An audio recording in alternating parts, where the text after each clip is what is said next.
Hey folks, your old pal CLG here again, and this time I'm doing a little crazy video on the Korean War and how was ham radio involved, whether using it, what was going on with ham radio during the Korean War. First of all, we need to do just a little bit of history on how North Korea and South Korea came about. This was definitely no MASH episode. There was a time when there was no North and South Korea until after World War II. Korea was basically taken over by the Japanese after the Russo-Japanese War in 1905, and Japan ruled the country all the way until 1945, the end of the damn war. And at the end of World War II, Russia and the United States came to the rescue, where Russia took over the North, the United States took over the South. Kind of the same deal as Berlin after World War II. On June 25th, 1950, North Korea invaded the South in an attempt to unify the country, probably try to go back to the way it was before Japan ran the place for 35 years. So after Korea was liberated from Japan in 1945, the U.S. and Soviet agreement during the Japanese occupation of Korea, the call prefixes all had J8. J stood for Japan. This went on from 1945 until 1950. The two-way radios issued to servicemen during the Korean War was the PRC-6, and here it is. This thing is huge. This can't be the whole radio. Because according to the specifications, the ANPR6 used 13 vacuum tubes for the receiver and transmitter combined, but only one tube was sub-miniature. And here's a little video of the PR6. This guy actually restored one, and he's kind of showing us how it works.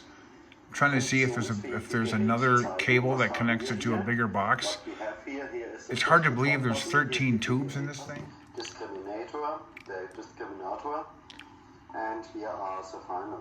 So these are all the tubes. 13 tubes. And crystal controlled, obviously. This is incredible. Oh my God. What a step up in radio technology from World War II. And there's a few more pieces of equipment. I'll go over one of them. That would be the NC200. These things look like Squaresville, dude. Big old knob in front. I don't know how good these radios were. Anybody who has any of these, you might know. Well, of course you would know. You have it. But, so that's one of the receivers. That had been around for a while. And once again, here's Collins with the R392 receiver. Doesn't look like much, but according to the articles I've been reading on eHam, this thing was like, this thing was a beast. And these were kind of used as backup receivers on fishing boats. And the guy says here, imagine tuning with fish blood and slime on your hands. Like this thing went through hell and kept on going. It does look like it's built like a tank and can handle a beating and keep on working like a champ. Good old Collins. You can't beat him.